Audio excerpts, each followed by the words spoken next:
Good morning, ladies, gents and Pikachus, and welcome back to another analysis and breakdown of the Qur'an of the Muslims. Yes, we're back once again to break this thing down verse by verse into factual, logical statements in English so that we can understand who or what is Allah, what does he mean by the contents of his book here, and more importantly for us, how does this affect us in our lives today as non-believers? So before I start, as I always do, I'm going to kindly ask you if you have any doubts or questions as to my factual accuracy, please first buy and read one of these, a Tajweed Qur'an with the meanings translated into English. After having done so, you'll recognise everything I'm about to tell you now is 100% factual and true of the words of Allah in his book, and what Muslims actually believe today. Despite their protestations, if they call themselves Muslim, this is what they have to believe, otherwise they are infidels to Allah, which is even worse than just being a normal plain old Muslim. So, with that in mind, let's carry on where we left off in the last episode. So, where we left off, we've been going through the Allah version of the Moses narrative, but he keeps getting distracted and whinging about how much he hates those evil, nasty, naughty Jews and how they have a false book and how he's actually their God and the covenant was really with him, not with Yahweh. Then we got into some stuff about how he's going to punish these evil Jews at the end of time in his day of judgment, and he's going to send them to evil fire to burn forever. And then as a parting shot he said to his Muslims, I'm watching you. If you don't do what you're told, Muslims, you'll be joining those Jews in burning forever. So that's where we got up to. Let's carry on where we left off. Now the bit I'm going to read you is page 13 and beyond, which kind of looks like this. We're going to be reading this bit here. So keep in mind, we were just about done talking about Moses, and Allah was telling us how he's going to burn everyone forever, and the subject of today's video is going to be the Jews, in the words of Allah. So, 84. And remember!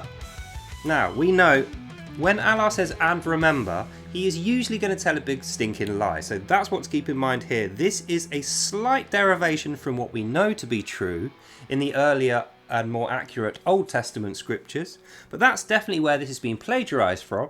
So keep that in mind as we read on. 84. And remember, we, Allah's angels we took your covenant, shed no blood amongst you, nor turn out your own people from your homes, and this you solemnly ratified, and to this you can bear witness. End of verse. So, there's a little bit of explaining to go with this verse, so let's take it line by line. And remember we, Allah's angels, took your, the Jews, covenant over, as in, you had a covenant with someone else, then you came into Egypt, Allah slew you with lightning bolts and then raised you from the dead and took over your covenant like that. So you never actually agreed to it. In fact, you didn't agree with it. Then you escaped out of Egypt and set up Israel. And Allah was not very happy with this and did say he was going to kill you in future. That's what happened in page 6 and 7. But here we are on page 13. That has all been forgotten. Now Allah's angels are speaking to the Jews, despite 5 minutes ago saying we're going to kill you all in future. Now they're saying to the Jews, remember, we took over your covenant. The covenant was this, shed no blood amongst yourselves, nor turn your people out from their homes, and this you solemnly ratified. Even though, let's just double check, shall we?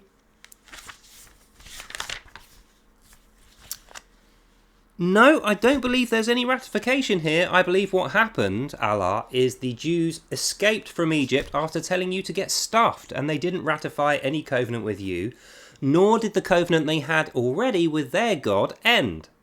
So this is complete nonsense and lies from Allah, as we've come to expect from him.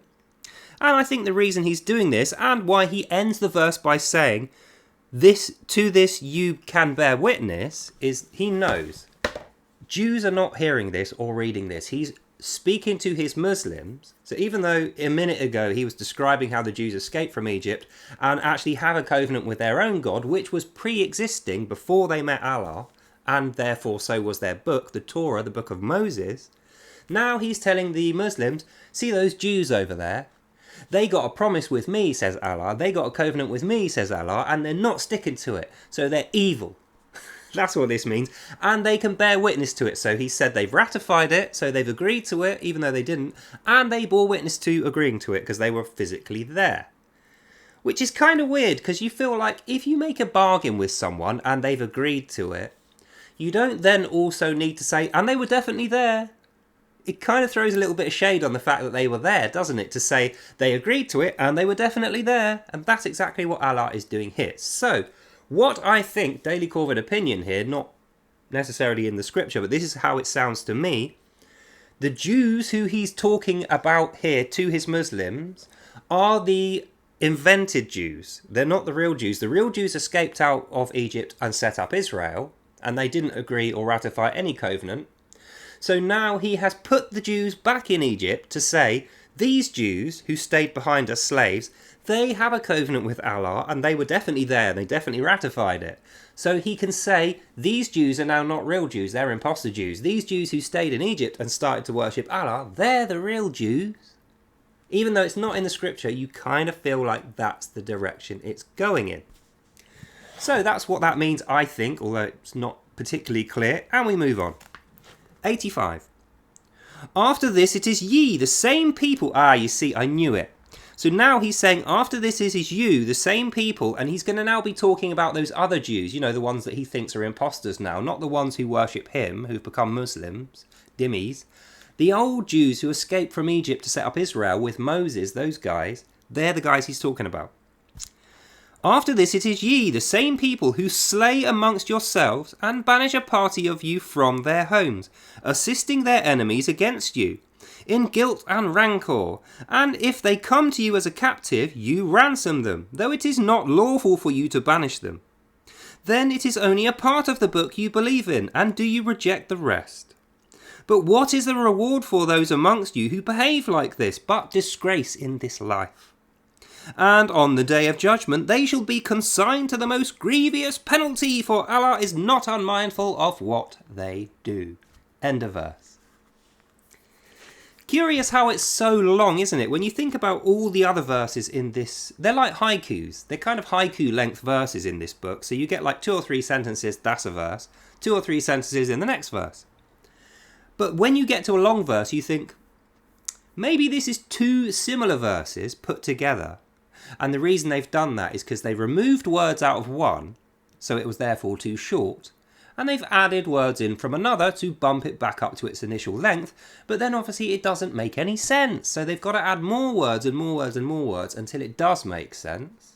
And I think that is how they have compiled verse 85 of Al-Baqarah. And actually, although this isn't scriptural, this is more Daily Corvid opinion, we know from factual sources in history, a guy called Uthman actually compiled lots and lots of manuscripts and made this Qur'an. So even though they say it's perfectly preserved by Uthman, who lived far after the time of Muhammad. And the reason Uthman had to do this is because there were many competing manuscripts of Qur'an. You know, there was like 7 copies of verse 52, 7 copies of verse 89. So what he did, he collected the ones he agreed with, and then he gave out the order to have all other copies burnt. True story. You can have a look on Google. You can ask a Muslim. Well, no, a Muslim probably lied to you, but you can ask someone honest. They will tell you this is the truth. Uthman compiled what we know today as the full Quran. Now, back to verse 85. If we compare this to the Hafiz Quran, or any of the other 7 Qurans that I've covered, 85 is very different in those. And I will tell you how it differs. It starts off very similarly, but when it says they assisted their enemies against them in guilt and rancour, after this it goes into how the Jews are going to be punished. Now that's mysteriously missing from this copy, and that is where the longer additional verse wording comes in. That's what I think. So it should end there and then say the bit about how the Jews are going to be punished. But it goes on to say, then it is only a part of the book they believe in. Do you reject the rest? So Allah is saying about the Jews, those Jews over there, not the ones who now worship Allah, you know, the good Jews, who don't really exist. Those ones over there with Moses, they don't even follow their own book. So they changed it Moses changed it while they were slaves in Egypt, according to Allah. And now they don't even follow that. So they accept half of the changed Torah and they throw away half the changed Torah. So they're basically infidels who cannot be trusted. That's what Allah is trying to put across here. So he's saying to his Muslims, there's two sets of Jews, O Muslims. The good ones, which basically agree with you and are going to become Islamic, they're the ones who you'll meet.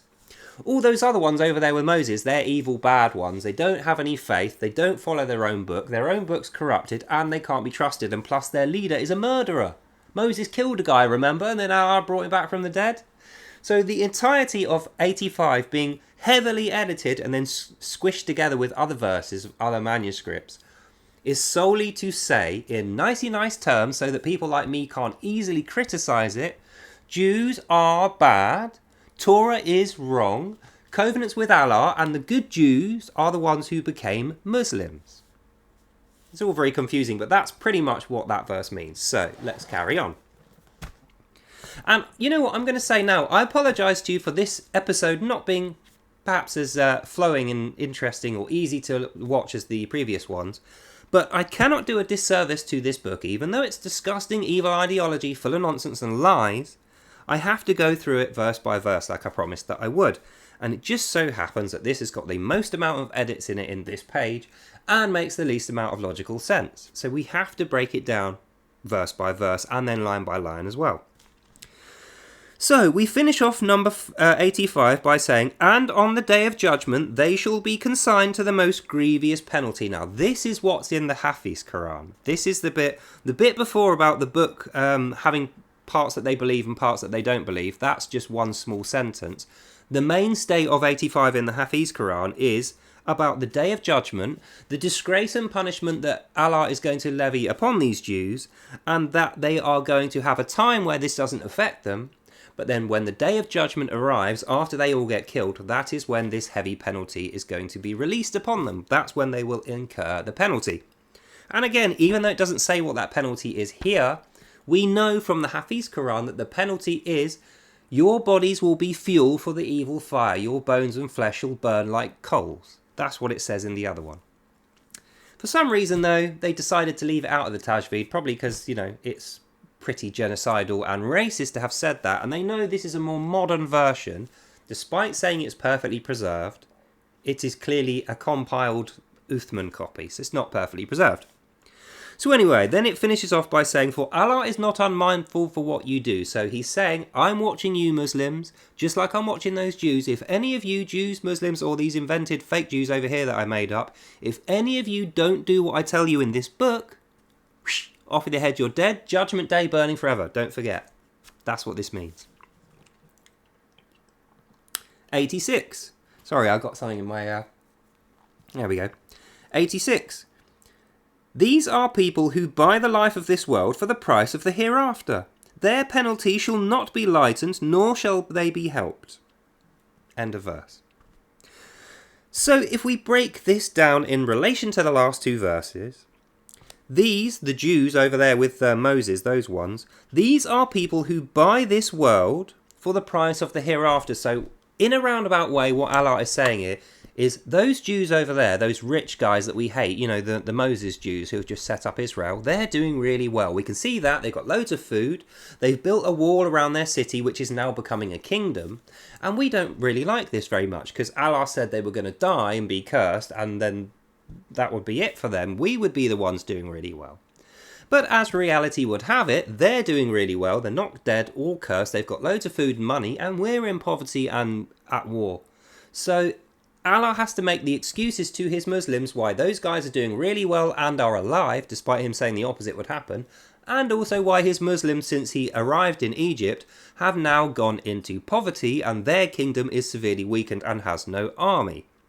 So in order to make the excuses that he needs to, he's saying, those Jews over there, they might be rich now, they might be doing really well now, but they've sold their afterlife, they've sold their eternal place in the paradise I'm going to create for the price of them doing well now. That's what this means. So he says, these are people who buy the life of this world, i.e. they've bought the life of having lots of food and money and a nice safe town now, for the price of the hereafter, which is the Holy Hid Mosque and the Virginal Brides. That's what he's saying. Allah is saying the Jews could have had the virginal brides and the holy mosque, but they didn't want it. Instead, they wanted to be rich in this life and have a nice, safe, peaceful town of Israel and loads of food. So because they've got that now, I'm going to punish them later and they won't be getting any virgins. That's what this means. Then he rounds out the verse by saying, their penalty shall not be lightened, nor shall they be helped. So I kind of feel like their penalty shall not be lightened is saying they're definitely going to burn forever. I'm not going to go easy on them just because they're rich now. They won't be able to buy their way to salvation. But saying, nor shall they be helped, I feel that's like a sideways parting shot at Jesus. Who helps people after death? Who can help anyone get salvation? Jesus. And he was mentioned a minute ago, wasn't he? Because we said, oh no, we haven't got to that bit. Well, we're going to get to a bit in a minute ago where in a minute where Jesus is mentioned. So I feel like here, nor shall they be helped is a sideways shot at Jesus saying Jesus can't save you Jews because he's not Allah. That's what this means. So we move on. 87. Now this is an interesting bit because this kind of mixes together some Holy Bible stuff, some Torah, Mosaic stuff, and some Islamic stuff. So let's go through it. 87. We gave Moses the book, we being Allah's angels. We gave Moses the book and followed him up with a succession of apostles. We gave Jesus, the son of Mary, clear signs and strengthened him with the Holy Spirit.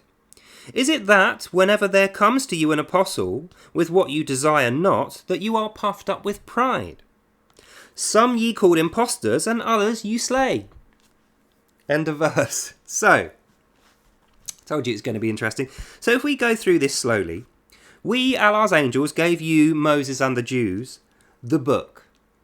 It's interesting he calls it the book, because if we refer back to page 1 of Al-Fatiha, this is the book, in its guidance sure and true. So on page 1, Allah is saying, this is the book. This book here, the Qur'an of the Muslims, is the book. You know, the only important religious holy text you're going to find. This, that's what he said. Now, in 87 of Al-Baqarah, he's saying, we gave Moses the book. But Moses doesn't have this book. And we already know this book wasn't there until well after Moses had already died. So if Allah gave Moses the book must mean the Torah. No? That's what it must mean. There isn't any other books at that point. There is only the Torah. So Allah is now retconning his earlier claim that this is the book, and his earlier claim that Moses changed his book while he was in slavery in Egypt, by saying, and I quote, we, Allah's angels, gave them, Moses and his Jews, the book, and followed him up with a succession of apostles. But I don't think there were any apostles that came to Moses. Moses was almost like an apostle. He was a prophet, wasn't he? Who was it that came to Moses and was an apostle of Allah to Moses?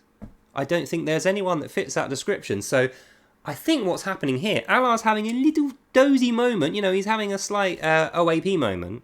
And he's getting himself in a tangle with his lies because Moses was the apostle of God to the Jews. Nobody was an apostle of God to Moses. He didn't need any apostle to God. He physically directly spoke to God and actually performed miracles to get the Jews away from Egypt into Israel, as he described himself 2 pages ago. So after that he says, and we gave Jesus, the son of Mary, clear signs and strengthened him with the Holy Spirit. So now we get to the quandary of Allah travelling time. Is he in the time of Moses, giving Moses the book, whinging about how those guys over there are going to, you know, even though they're rich and they're doing well now, they're going to suffer later in this evil fire, burning like coals? Are we in Moses' time, speaking about Moses, or are we in the time of Jesus, son of Mary? Because we know Moses was dead by the time Mary had Jesus. That was a long time between those two things happening. It's like hundreds of years passed between those two things happening. So the only way this can be true is either if Moses is not the real Moses, i.e. the book you gave to the Moses character here isn't Moses that we know, or if Mary and Jesus in this book ain't the real Mary and Jesus that were alive in the time of Jesus. And in fact, we're going to find out later that's what happened here. The Virgin Mary in this book is not the Virgin Mary that we know, And Jesus Christ of Nazareth is not this guy who they're talking about here. So that's what's happening. Allah is saying in the time of Moses there was a Mary and a Jesus, but it isn't going to be the Jesus that we worship today in Christianity.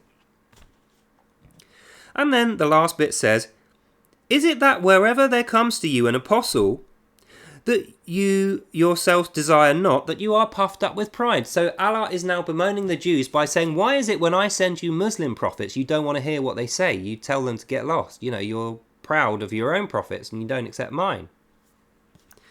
Some ye called impostors and other ye slay. Now, think about this, right? He's just confirmed to us, he's talking about the time of Moses, just after Moses escaped. Bearing in mind, he said, this is my prophecy, I will blow up Israel and kill every single Jew, and my justice will be swift. Then the Jews escaped, and the first thing that happened is God says to Moses, don't take revenge on these guys, just carry on building Israel, and I will defend you from them when they attack you in future. So Moses is over there with the Jews setting up Israel, and it's going pretty well. They got loads of food, they got water coming out of springs, rocks in the ground. Moses is their leader, and he's like a terrific guy, even though he supposedly murdered a guy. We've gone through how that isn't really what happened. And everybody's happy with him. Israel's going really well. So why then would Allah send apostles and prophets of Islam over there? Considering he said 5 minutes ago he was going to kill them, and his justice upon them will be swift. Surely Moses, being a very intelligent chap, and the Jews not stupid either, when they see Allah sending apostles over, they're going to know these are Muslim spies who mean them harm. So guess what they're going to do? They're going to put an arrow in their heads, because they are there to attack Israel. And God actually said, don't take revenge on them now, just go and build Israel, I will protect you. And that is the reason you have Moses as your leader. So actually what's happening here, Allah is bemoaning the fact that the Jews won't accept Islam, and they won't accept Islamic prophets coming over and trying to barter with them outside the gates, and they keep killing them. But the fact is, the reason they're getting killed is because they're not coming in peace. They are lying, trying to get into Israel so they can bring down the walls and make everything Islamic, because Allah has commanded them to. And that is the reason they keep getting killed, because they're not actually apostles or prophets. They are in fact spies of Allah. Moses is not stupid, so he says, God, do away with these spies, and they get killed. Hence why Israel is a great nation today, and it didn't get destroyed, because they did that particular thing. Then he finishes up by saying, some ye call impostors, others ye slay. So the ones that didn't get killed, the reason they didn't get killed is because they were called impostors. But if you think about it, bearing in mind Moses is a clever chap, when these Allah spies are coming over, and most of them are getting shot with arrows and getting killed because they're clearly there to make trouble, why would Moses not kill some of them and say, you're an imposter? Have you thought about that, Muslims? Here's a bit of daily Corvid opinion you may not like, Muslims. The reason why those guys survived and didn't get shot with arrows by Moses and his wall guards, and why they got called imposters, Moses is saying, you guys don't really believe in Allah. You're imposters to Allah. That's the reason we're not going to kill you. You might actually turn out to be good moral men. So we're not going to kill you. But that's just speculation. For all I know, this entire thing is fabricated, and there were no imposters and there were no anything.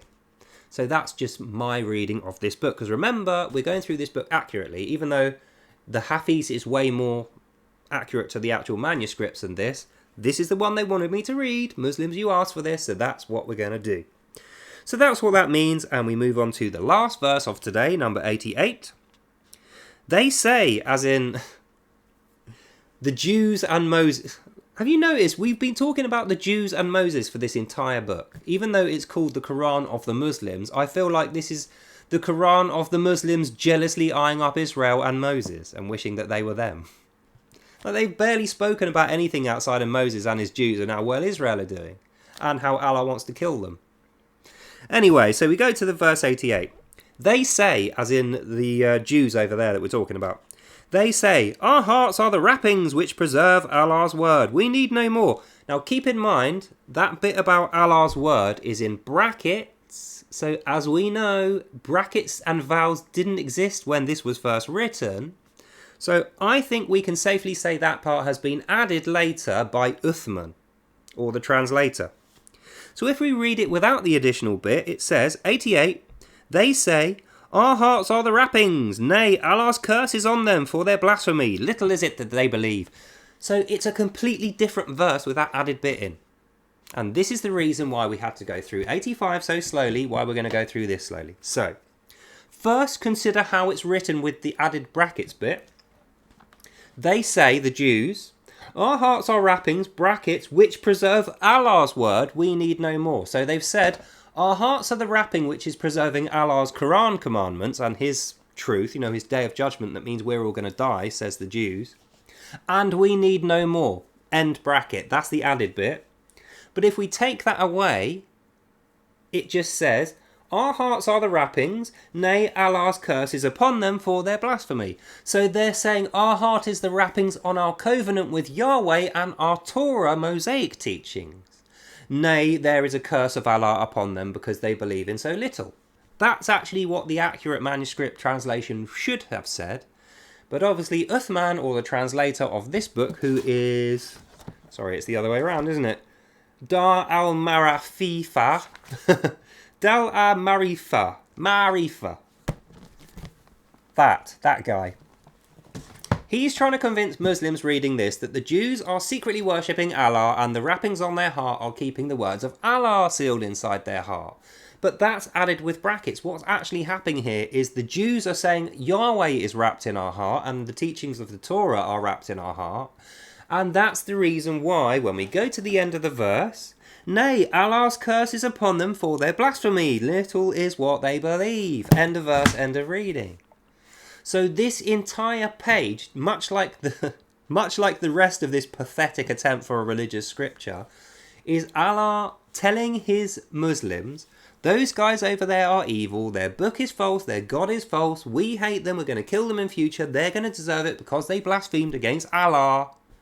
When in actual fact they didn't blaspheme against Allah, that's added in brackets. What they did is hold Yahweh in their heart and follow their own religion. And have lots of money and food.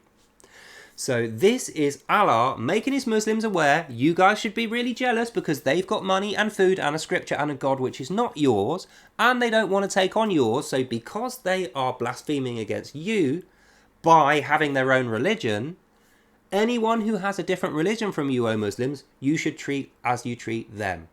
And as we know, Allah has commanded you, if you're going to be righteous, O Muslims, if you want those holy virgins, if you want to see the holy hidden mosque and be righteous after you die, you have to kill the Jews in order to be righteous, and therefore anyone else with any other religion. This is the first and last incident we're going to see on this episode of Allah's inherent xenophobia and racism against all other cultures who have any religion or God or faith or culture outside of this book. Even though they've tried to dress it up, Uthman's compiled it in such a way where it doesn't sound like that on first viewing. Now that we've gone through it word for word and taken out Uthman's additions, we can see Allah is directly commanding his Muslims, anyone who's got a different religion who doesn't want to worship Allah, treat them like those Jews, and that means whoosh, off with their head, they're dead, burning in hell like coals forever in fire, and you will be cheering over their dead bodies because this will make you righteous, and then you'll get your virgins. So, that's the end of the reading for today. I think in summary, pretty much we've gone through what we need to. You don't need a lot more sort of additional narrative from me to understand this. But we can really start to take a shape of what Allah's character is here. Allah is a spiteful, dishonest, angry, lying demon who has particular hate for the Jews, not for any more reason than they told him to get stuffed and didn't want to worship him when he made them slaves in Egypt. But not only does he hate the Jews openly and want to kill them in future, he is using his Muslims as a weapon of war against those Jews. By making the Muslims believe he is God, they have to do everything he says and he's got their best interests at heart. But let's look at the facts. First thing he did is destroy everything they had in Egypt, and then the whole kingdom of Egypt declined massively and is still in poverty today. The second thing he did is kick out the Jews, who he could have actually kept in that land and just offered them freedom. Then they would have stayed there and Egypt would have become a great land. but because they got banned from Egypt for escaping, now the great land and all the wealth and food is over there. And the third thing he did is sending the entire Egyptian army into the sea to try and chase down and kill the Jews during the Moses event, and they all got killed. So, the summary of Allah's appearance in Egypt is Allah has made Egypt fall from grace into massive poverty, wiped out their entire army in a rage-filled, foamy-mouthed attack on the Jews, which was defeated by Moses and God's miracle. And now he has said just anyone who isn't Muslim you need to be at war with, despite the fact that you could really do with some farming and some, not going to war to build up your resources, because you are a poverty-stricken kingdom now. So we can see Allah hasn't had a very good effect on the Egyptians, nor does he intend to have a good effect on the Jews or anyone else who is not worshipping him. But that's all we have time for. That's the end of this episode. So I hope you enjoyed that and you learned something. God bless you all, and I will see you lovely people in the next one. Bye now. Yeah, remind me again how you're a religion of peace, please, Muslims, despite being at war constantly throughout your history and today. So if you want to hear about that, catch me tomorrow. Until then, have a lovely, lovely evening. God bless you all, and I'll see you lovely people in the next one. Bye now. Bye-bye.